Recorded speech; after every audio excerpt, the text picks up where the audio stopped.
Assalamualaikum warahmatullahi wabarakatuh.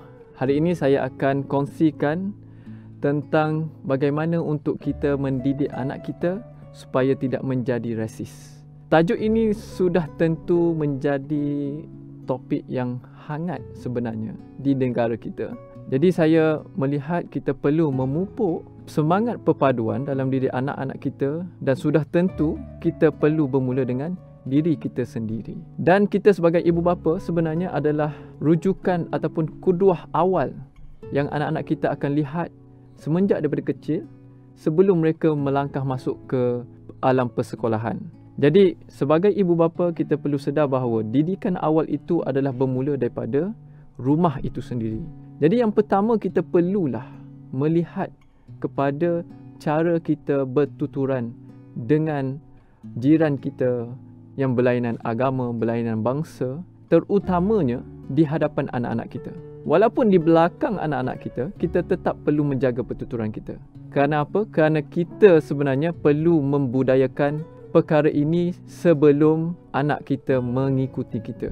Jadi kita sebagai teladan untuk mereka perlulah bukan sekadar menunjuk-nunjuk, tetapi menghayati sendiri apa itu perpaduan sesama rakyat Malaysia. Saya ingin cuba elakkan kita menyebut kaum Cina, kaum India, kaum lain, supaya kita normalkan tentang warga Malaysia, normalkan tentang rakyat Malaysia.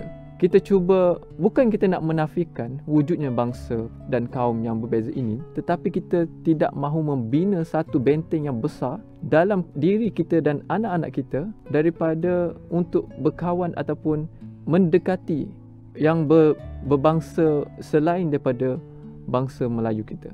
Yang kedua adalah apabila kita bertemu dengan jiran kita, terutamanya yang berlainan bangsa dan agama.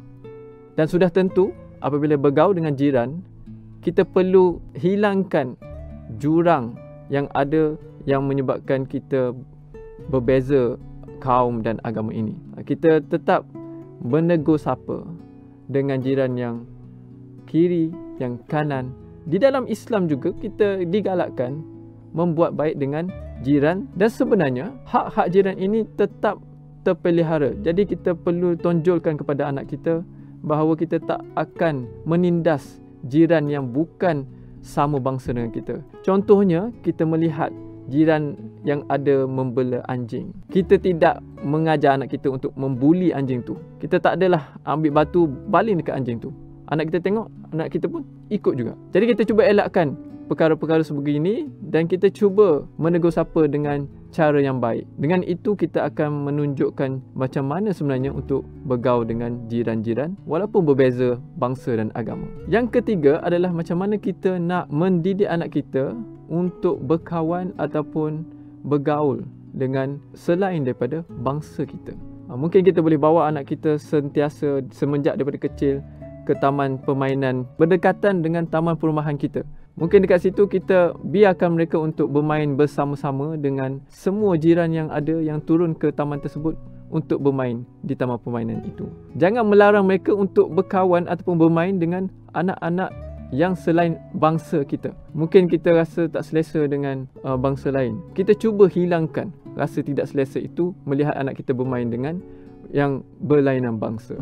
Daripada kecil inilah akan mengurangkan jurang antara kaum dalam diri anak kita. Apabila mereka besar, mereka akan mudah untuk berkawan lagi dengan bangsa lain, dengan kaum lain, dengan agama lain. Dengan itu kita akan dapat elakkan perpecahan kaum di masa akan datang. Jadi apa yang kita lakukan pada hari ini terhadap anak-anak kita melalui contoh diri kita akan menjamin masa depan negara kita. So, apa yang kita harapkan adalah masa depan Malaysia yang lebih cerah, Malaysia yang lebih aman, Malaysia yang lebih rahmah terhadap seluruh bangsa dan agama. Wallahu a'lam, sampai di sini sahaja perkongsian saya. Assalamualaikum warahmatullahi wabarakatuh.